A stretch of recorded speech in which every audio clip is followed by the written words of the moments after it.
onde a gente vai abordar sobre o roteiro, que são os 3 dias, tá? 3 dias, a Mayara vai explicar o que é feito no primeiro dia, no segundo dia, grau de dificuldade, trechos técnicos. Então, essa parte da live ela é uma parte extremamente importante, onde ela vai levantar pontos muito estratégicos, pontos muito importantes que vocês devem levar em consideração, tá?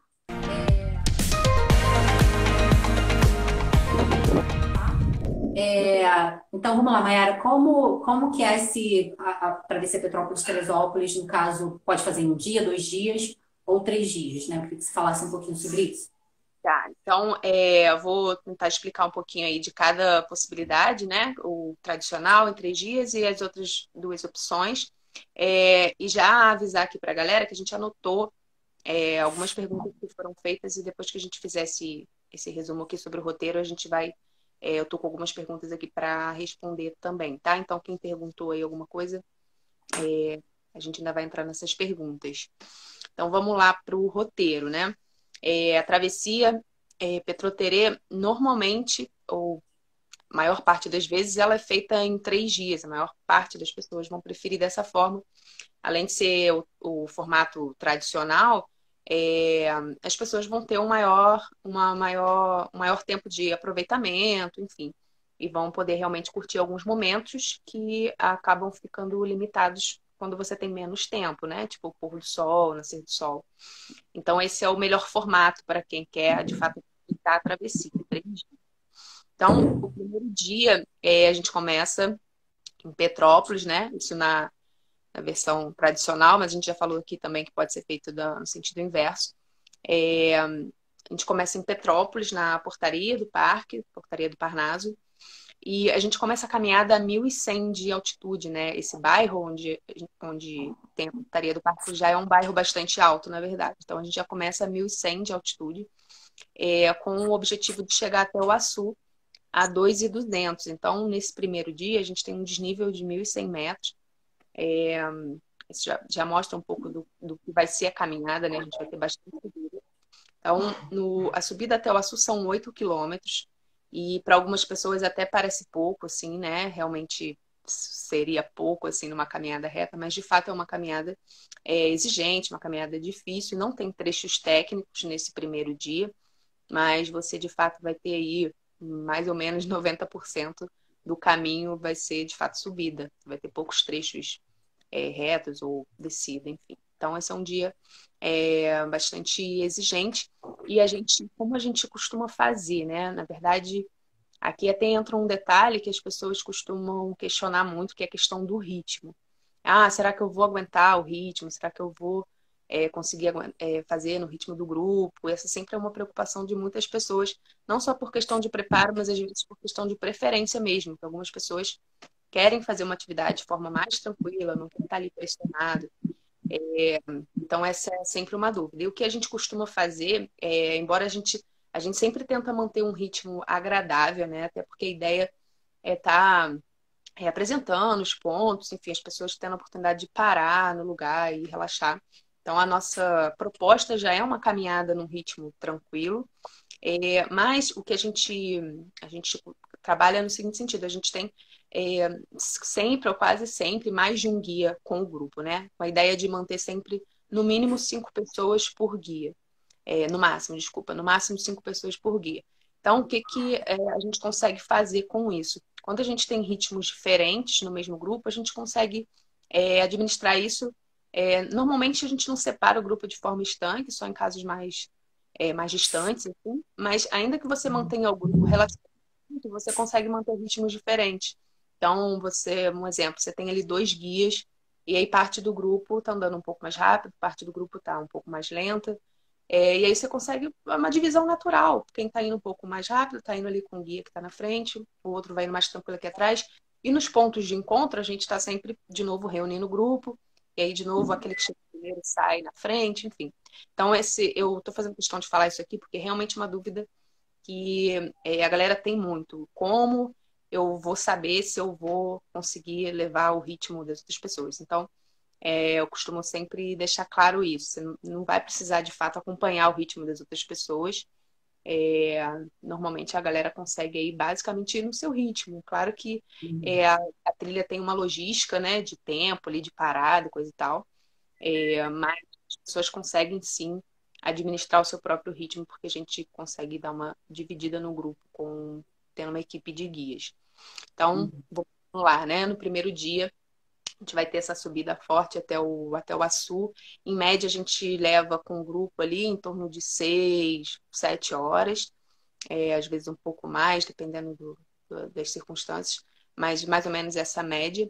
E a gente faz paradas estratégicas, né? Estratégicas, que são justamente pontos onde você tem um espaço legal para um lanche, coletar água, enfim.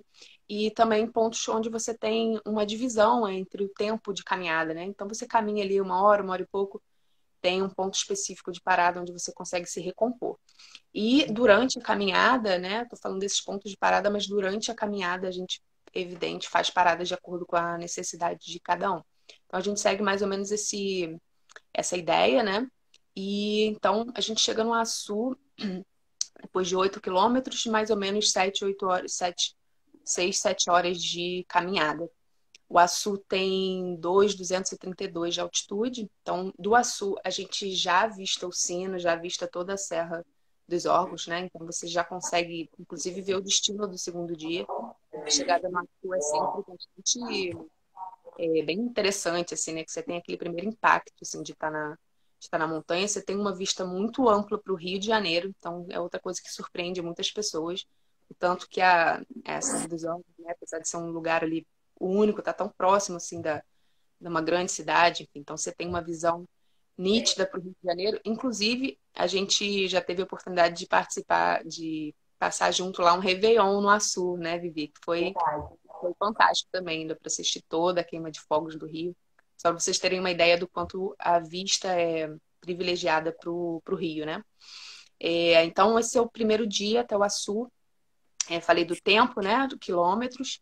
E aí, o segundo dia é um ponto aqui que eu até comentei da outra vez, que eu sou obrigada a dizer que o segundo dia é mais difícil, No mas geral, não é opinião unânime isso, é só na parte, digo isso na parte técnica, né, da trilha, mas de fato, uma grande maioria das pessoas vão realmente dizer que o primeiro dia é mais difícil por essa questão acho que pela dinâmica da trilha, né? O segundo dia você tem mais emoção, mais distração, enquanto que o primeiro dia realmente é aquela só subida, assim, então deixa a pessoa acho que mais ansiosa até. Então, para a maioria das pessoas, o primeiro dia realmente é pior.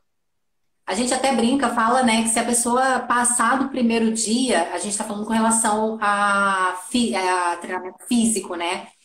Porque o primeiro dia é mais pesado, o segundo dia é mais técnico. Então você falou que se a pessoa chegar no Açu e tiver de boa, então ela vai conseguir fazer a travessia com certeza, entendeu? É tipo um teste, né? O primeiro dia é Funciona. um teste. Saber realmente se você tá bem condicionado, né? É verdade, funciona assim. É porque a subida do Açu realmente testa ali a tua capacidade de subida, né? Vamos dizer assim. E no segundo dia, na verdade, a gente tem subidas bem fortes também. A caminhada do segundo dia também é forte. Mas um ponto que é interessante para alguns, né? Claro, é que no segundo dia você divide a caminhada entre subidas e descidas. Então você vai ter ali basicamente uma divisão, né? Assim, 50% subida, 50% descida. E isso, para a maioria das pessoas, ameniza muito ali o desgaste, principalmente o cardio, né? Você tá ali subindo, subindo. Então, quando você tem uma descida, você já, de alguma forma, descansa um pouco mais. Enquanto que para outras pessoas, descer é muito sacrificante. Então, por isso que a travessia tem alguns detalhes que vai depender muito da dificuldade de cada um, né? Uhum. Essa questão da descida, para quem tem dificuldade com descida, o segundo dia é realmente bem difícil, porque você tem várias descidas em rocha, então é tudo, quem tem ali um pouco mais de cuidado com o joelho, sofre um pouco mais no segundo dia, então vai depender desses detalhes, mas enfim, no segundo dia a gente sai do Açu, né, em direção à Pedra do Sino, é o dia mais bonito, sem dúvidas, da travessia. Justamente você tem. Porque a travessia, ela basicamente você atravessa a Serra dos Órgãos, passando pelas montanhas mais altas, né? Basicamente, isso é a travessia Petrópolis-Teresópolis. Então, no segundo dia, você tem mais essa visão, né? Porque você sai do Açu, você já sai do Açu descendo. E aí você começa a ter que conquistar um novo morro, né? E aí, essa é a sequência do segundo dia. Você passa por 5 topos. Então, a dinâmica do segundo dia é bem mais legal, de fato. Você tem ali, além da questão do visual, que acaba sendo bem mais alucinante no segundo dia, você tem a questão dos desafios também, né? Que para a maioria das pessoas é um ponto ali que traz, que vai trazer o ápice da atividade, né? Que é a adrenalina ali do segundo dia. E então, nesse segundo dia, a gente vai ter ali mais ou menos em torno de 8 quilômetros. Vou falar assim, mais ou menos, porque o parque tem uma quilometragem oficial que está lá, que é 7,5, mas é muito raro alguém conseguir marcar isso em GPS. Então, normalmente o GPS vão estar marcando 8 e pouquinho. Então, deixar ali na casa de 8 quilômetros. Normalmente se leva mais tempo do que o primeiro dia, apesar de ser basicamente a mesma distância, justamente por essas questões aí que a gente já falou, do terreno, né, dificuldade do terreno, e pelos trechos técnicos, né, que são os pontos mais importantes aí do segundo dia, que é o elevador, o cavalinho e o mergulho. Claro que tem outros pontos ali que também exigem atenção, mas esses são os pontos de fato mais delicados e que a galera mais tem dúvida, né? São os trechos técnicos. Então, por conta de todo esse cenário, o segundo dia normalmente vai levar ali mais de 7 horas. Isso estou falando dentro de uma logística ali legal de passeio. Claro que numa situação eventual, de chuva, enfim, vai levar menos tempo ou até mais. Mas a média ali do segundo dia vai estar entre 7 e 8 horas para chegar até o abrigo do Sino. E aí, a gente pode falar mais detalhado aqui dos trechos técnicos, mas para complementar o terceiro dia, né? Aí você finaliza essa caminhada do segundo dia e já vai fazer o pernoite no Sino. E o topo do Sino, né? O topo do Sino, na verdade, a gente, quando termina a travessia no segundo dia, a gente tem a opção de já ir ao topo ou seguir direto para o abrigo, né? Num trecho bem próximo ao abrigo. Então, muitas pessoas vão no mesmo dia, no mesmo momento que estão terminando a travessia, ou às vezes, dependendo do time, vão até o abrigo e aí retornam para o topo. Estou falando isso porque tem essa diferença. No Açu, a gente já dorme no topo, né? Você chega no cume da montanha e aí tem lá o abrigo, a área de camping. Enquanto no Sino, tanto a área de camping quanto o abrigo vão estar quase 1 quilômetro abaixo do topo.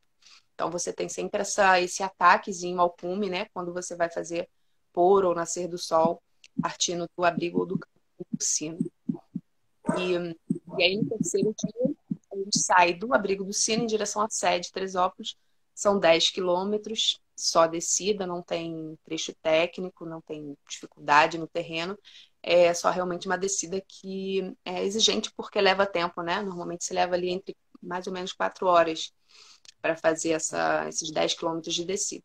Então, em geral, as pessoas acham cansativo, mas de fato é o trecho mais simples, mais tranquilo da trilha.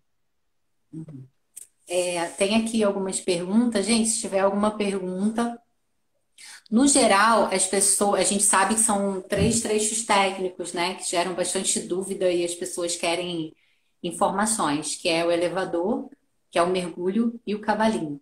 No geral, de acordo com a sua experiência, onde as pessoas têm mais dificuldade nesses três? Qual é o dos três que normalmente as pessoas têm essa dificuldade? Eu acho que o cavalinho tem ele carrega já esse peso, assim, né? As pessoas já vão para a travessia na expectativa do cavalinho. Embora eu acho que o elevador ele seja mais delicado, porque a pessoa ali, de fato, ela fica mais tempo ali exposta a uma certa altura e tal. Eu acho o elevador mais delicado, apesar de simples de se executar. Eu digo delicado em termos de exposição, né? O cavalinho, por outro lado, é uma exposição muito rápida. Você faz uma passagem muito rápida, mas exige de fato um passo a passo ali, diferente, vamos dizer, diferente do normal, assim, né? Para as pessoas que não fazem isso com frequência, é uma atividade só de ter que pegar na pedra para passar já, né? Já gera uma falta de intimidade ali. Então, realmente, as pessoas têm uma maior tensão, assim, no cavalinho, mas dificuldade, a gente não vê muitas dificuldades depois que você consegue passar um passo a passo ali e mostrar o esquema de segurança, né? Então, a partir disso, as pessoas, de modo geral, vão fazer de forma tranquila, né? Assim, orientada ali, mas tranquila. Mas respondendo a pergunta aí, o cavalinho é o que a galera teme. Teve uma pessoa que perguntou aqui se é possível fazer o cavalinho sem corda.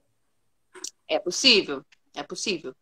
Inclusive, quem está ali liderando o grupo, seja o guia ou quem está responsável pelo grupo, provavelmente ele vai fazer isso, ele vai passar sozinho e aí sim ancorar-se fazer a segurança para os demais.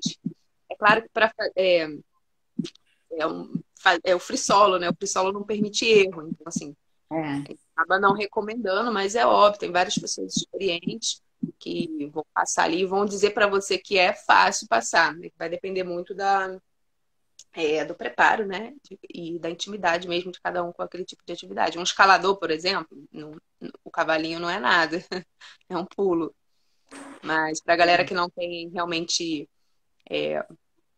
frequência nesse tipo de atividade, o ideal é fazer com um equipamento sim, porque qualquer deslize, né? Uhum. E qual o ponto assim que você considera? Porque o mirante dos portais ele tem que fazer pegar uma outra trilha e tal.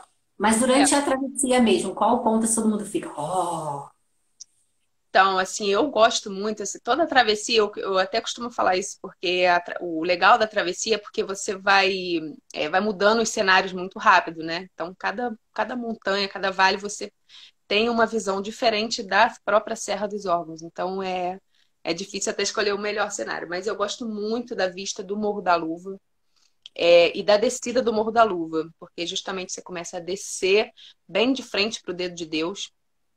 Acho incrível a vista dali. Eu não consigo falar uma só, eu vou ter que falar mais uma, que é o dinossauro. Também acho fantástica a vista que do lindo, dinossauro. dinossauro. De frente Eu ali para aqueles paredões do sino, né? Onde tem as escaladas ali, eu já fico sempre imaginando ali as escaladas daquele paredão. Então, acho os dois pontos incríveis, assim, o Morro da É Luva o e que normalmente a gente o para Tauro. fotografar, porque é incrível esses dois pontos, realmente. Ó, tá todo mundo aqui falando que acha o dinossauro mais bonito. Pelo menos quem respondeu que falou que a vista do dinossauro é a mais bonita. Ah, eu sei lá, eu gosto de tudo. É difícil. Se quiser ler aí também, Mayara. É bem impactante mesmo. Enfim, gente, eu acho que eu já respondi aqui todas as perguntas. Obrigada quem tá aí na live. Mayara, quer dar mais algum Quer passar recado? mais? Tenho mais algumas perguntinhas aqui. Você acha que dá para Pode passar? falar. O pessoal Tá. perguntou aí a marca da tua calça e onde você comprou. Ah, A é. calça Essa que calça você aqui, comprou aí.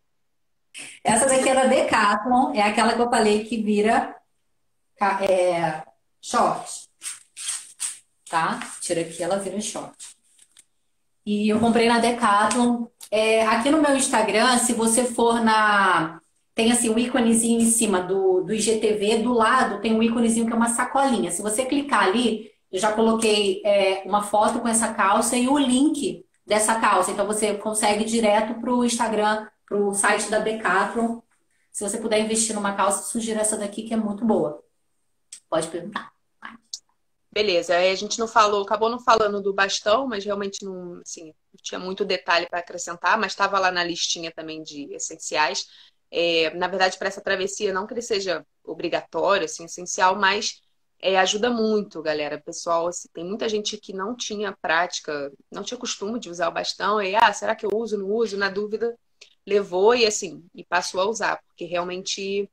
É, não é só uma questão ali de você ter dificuldade ou não, é porque realmente poupa, né? Te poupa a tua perna, poupa, enfim, algumas subidas, e aí você realmente termina a caminhada de alguma forma talvez mais menos destruído, né? E aí durante a trilha você consegue ter um apoio muito legal ali para o joelho, por conta do peso que você está levando, enfim. Então o bastão é bem recomendado, sim. Você indica um ou dois bastões? Eu indicaria dois. Na verdade, eu sempre acabei usando mais um, né, do que dois, sempre usei um, por conta da agilidade ali, de poder usar a mão e coisa e tal. Então, se realmente você for fazer uma atividade que exige muito uso da tua mão, para apoiar, a travessia exige um pouco disso no segundo dia. Então, você pode estar usando um bastão só. Mas, se você estiver caminhando bem, se virando bem com dois, o ideal é dois, para não ter nenhuma descompensação, né? É. E importante também, gente, bastão é um item bem baratinho, tá? Você encontra aí várias marcas no mercado. Aí tem marcas que tem amortecedor, tem marcas que não tem, mas o importante é você ter o bastão, né? Meu primeiro bastão ele foi R$ 39. Hoje eu tenho um pouquinho melhor, não é um dos melhores, mas e que me ajudou bastante. Eu comecei usando um, depois senti a necessidade de usar dois. E eu passei essa experiência num artigo que eu fiz lá para minha revista digital, que é meu site, vivianteles.com.br, onde eu ensino como usar o bastão de caminhada e relato o fato que eu não gostava de bastão de caminhada e depois que eu aprendi a usar, eu vi o quanto é importante. Hoje eu não consigo fazer uma travessia, uma trilha longa sem usar bastão de caminhada. E essa experiência acontece com a maioria das pessoas que hoje usam o bastão de caminhada. Começa não gostando, porque acha que atrapalha, mas depois que aprende a usar, realmente vê que faz muita diferença. Eu estou explicando isso lá no meu site, tá? Como usar bastante caminhada. Isso é importante. Realmente, algumas pessoas têm uma falsa impressão, né, de que é ruim porque não percebeu a real função dele, não percebeu como usar exatamente. Então, isso é importante.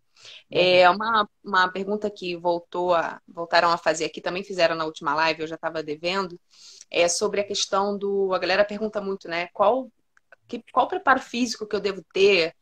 Será que eu consigo fazer? Minha realidade é essa? Será que eu consigo fazer a trilha? Essa é uma pergunta, assim, bem frequente. E claro que, via de regra, a gente vai, né, ter que analisar caso a caso, mas o que eu costumo passar para as pessoas é o seguinte: a gente tem um cenário ideal, né, que seria o quê? Seria você ter ali uma graduação de experiências, você ir ali fazendo trilhas mais leves, moderadas, enfim, até você chegar numa trilha mais pesada, né? Esse seria o cenário ideal, onde você estaria mais preparado, mais confortável para enfrentar aquela trilha. Mas o que a realidade traz para a gente, na verdade, é bem diferente. Então, assim, pela nossa experiência, eu posso dizer que assim, a grande maioria das pessoas que vem fazer a trilha com a gente não tem assim, um grande histórico de trilhas ou travessias pesadas, enfim. São normalmente pessoas que estão iniciando nesse tipo de atividade, então, sim, já fizeram trilhas, mas trilhas menores, menos exigentes. Ou às vezes pessoas que nem fizeram assim, trilhas exatamente, são pessoas ativas, né?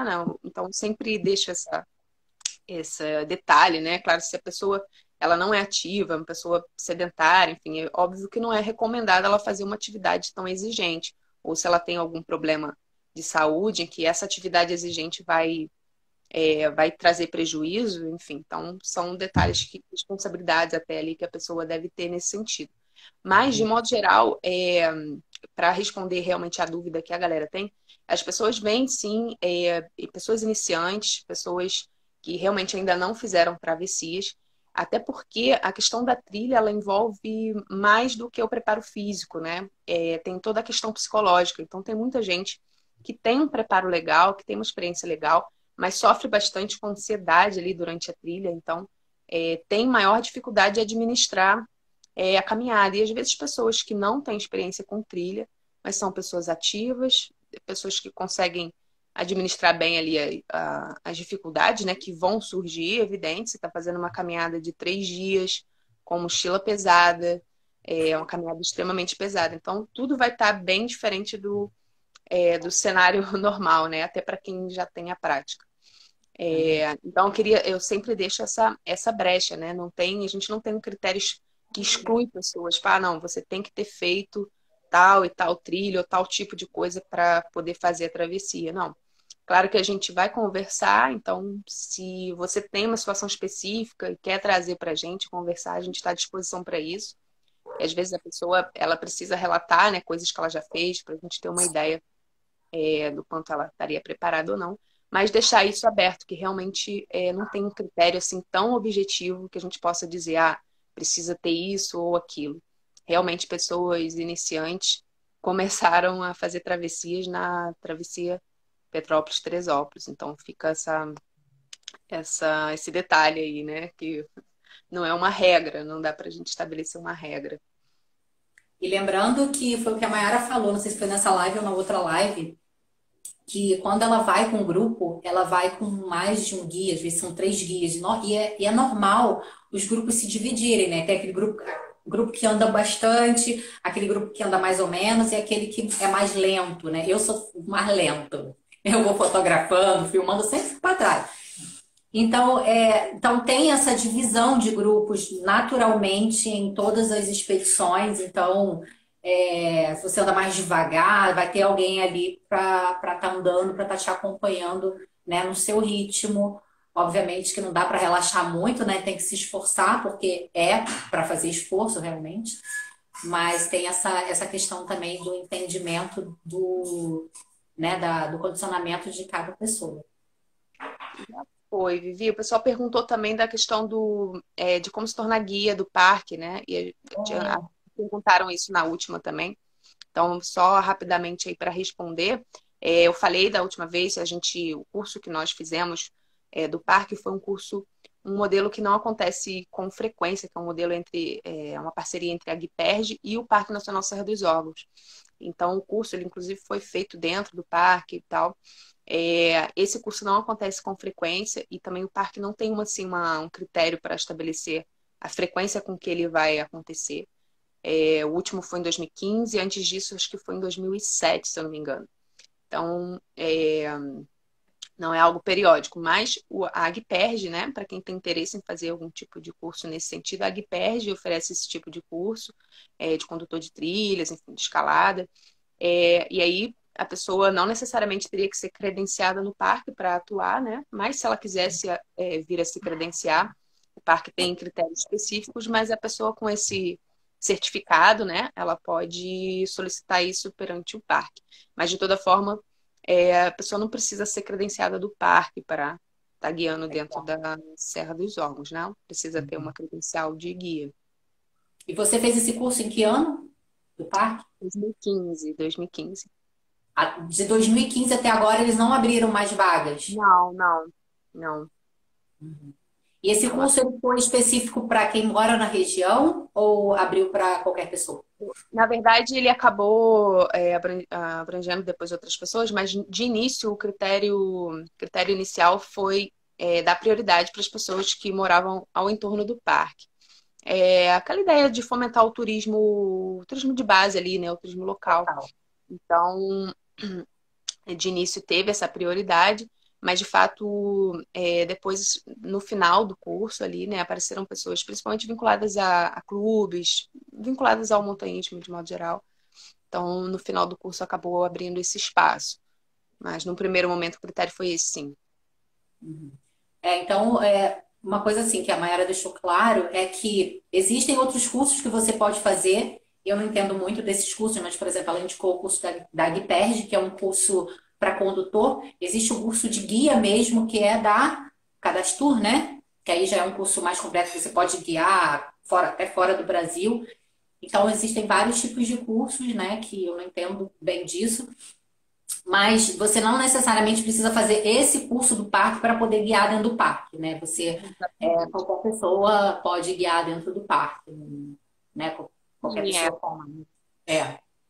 Não vai estar lá na base dos credenciados do parque, né? Porque de fato é algo que é mais vinculado aos locais, né? Justamente tentando fomentar a atividade dos locais. Então, não necessariamente você precisa ser credenciado do parque para fazer o trabalho de guiamento lá, né? A vantagem que tem quem fez esse curso é que muita gente procura informações de guias dentro do parque, né? Então, tem muita gente de fora que fala, pô, eu vou entrar no parque, vou ver quem o parque está me indicando. E, por exemplo, quando você entrar lá, você vai ver o nome da Maiara, o nome do Diego, o nome de vários outros guias que fizeram esse curso do parque mesmo, né? Bom. Tem acesso ao parque, né? Os guias credenciados têm acesso ao parque, acesso livre, né? Para fazer trabalho de guiamentos ou para fazer, enfim, para explorar, para conhecer e estudar roteiros. Então, isso para a gente também é bem importante, né? Para executar o trabalho. Qual a logística para levar botijão de gás, gente? Nas costas, simples. Não tem logística, é uma coisa muito louca. Né? Amarra o botijão de gás nas costas e sobe com o botijão de gás. A maioria, assim, só para contextualizar aí para a galera, os abrigos, eles usam o gás, né, para cozinhar e antigamente usava até para o banho. Então, de poucos em poucos dias, os funcionários dos abrigos, eles levam, né, as botijas de gás para funcionar no abrigo. E aí acontece esses trabalhos voluntários, às vezes, ainda mais em temporada, às vezes tem que subir uma quantidade maior do que o normal, então acontece alguns trabalhos voluntários nesse sentido. E aí algumas pessoas já fizeram, né, esse lance de levar o gás. A maioria acaba levando dentro da mochila, que não é nada confortável, porque, né, imagina como uma mochila veste um gás daquele, né? Mas a gente já viu, né? Inclusive a gente já participou assim de ser levado na mão mesmo. Assim, na mão. Coisa absurda, assim, tipo, assim mesmo, né? E aí, Aham. toda hora Eu parava e botava. encontrei com um menino lá, depois ele até virou abrigueiro, né? Aí eu fiquei com a peninha dele, filmei ele carregando o tijolo de gás. Depois eu mandei um presente para ele. Boa. Eu mandei uma bota para ele de presente que eu fiquei com peninha. Quando a Que era galera da um... montanha, a galera da montanha gosta desses. Assim, não estou falando da questão do trabalho em si, né? Para os abrigueiros realmente é um peso ter que estar fazendo isso sempre. Mas eu digo para o que motiva assim, os voluntários, né? A galera gosta desse tipo de missão, assim, de fazer É, algo difícil. Porque o gás, por exemplo, tem 20 e poucos quilos, já é dificílimo. Mas é. já aconteceu em situações assim de voluntário, é, de levar motobomba, coisa de, sei lá, Uhum. 40 quilos ou mais. Então, umas coisas assim bem difíceis assim de se imaginar, que você pensa, não, é impossível. Aí é É. dessas missões que a galera gosta de entrar. Ele era novinho, aí a gente encontrou com ele ali na bifurcação da Cachoeira Véu de Noiva. Novinho assim, sei lá, né? Tem uns 18 anos. E ele tava com um botijão de gás nas costas. A gente sofrendo com mochila, né? E quando eu olhei para aquele menino, magrinho, carregando um botijão de gás, subindo, eu fiquei assim, falei, gente. Aí eu conversei com ele e tal, depois peguei o contato dele, que, né? Manteve aí ele, é que eu tô indo de voluntário, né? Aí ele, tipo, ele subia com o botijão de gás e fazia travessia, curtia o lugar, né? Então ele tava fazendo porque ele Maneiro. queria ficar no parque curtindo aquela vibe, não tava nem ganhando, nem trabalhava, ele tava indo de voluntário, o Faz menino pra tá lá. novinho. Depois ele, oi? A galera faz essas missões pra É, estar lá. ele é amarradão, sabe?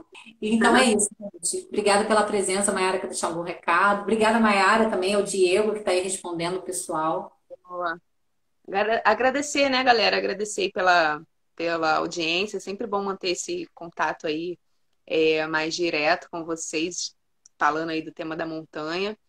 Gente, quem viu essa live, que gostou da live, eu queria fazer um pedido para vocês, que vocês compartilhassem essa live. Eu vou deixar ela salva no IGTV. Só vocês clicar no aviãozinho, compartilhar nos stories de vocês, tá? Além de a gente trazer toda essa informação, a ideia também, a Maiara e o Diego já estão 2 meses sem trabalhar, eles são guia de montanha, então eles produzem, né, fazem as trilhas para poder ganhar. A gente sabe que tem muita gente passando por muitas dificuldades. Então a ideia aqui é divulgar o trabalho deles, né, o quanto eles são bons profissionais. Então, quem puder compartilhar essa live, às vezes tem algum amigo que quer fazer a travessia Petrópolis, Teresópolis, então vamos ajudar aí essa galera, os guias, as agências que realmente estão precisando da gente. E às vezes um compartilhamento você já consegue ajudar uma outra pessoa que está precisando, tá? Então é isso. Tá aí o meu pedido. Valeu, galera. Boa noite. Valeu, Vivi. Muito obrigada aí pela oportunidade mais uma vez. Beijo, até a próxima. Tchau, Até. gente. Boa noite. Tchau, tchau. Manda um beijo pro Diego. Beijão. Vou deixar.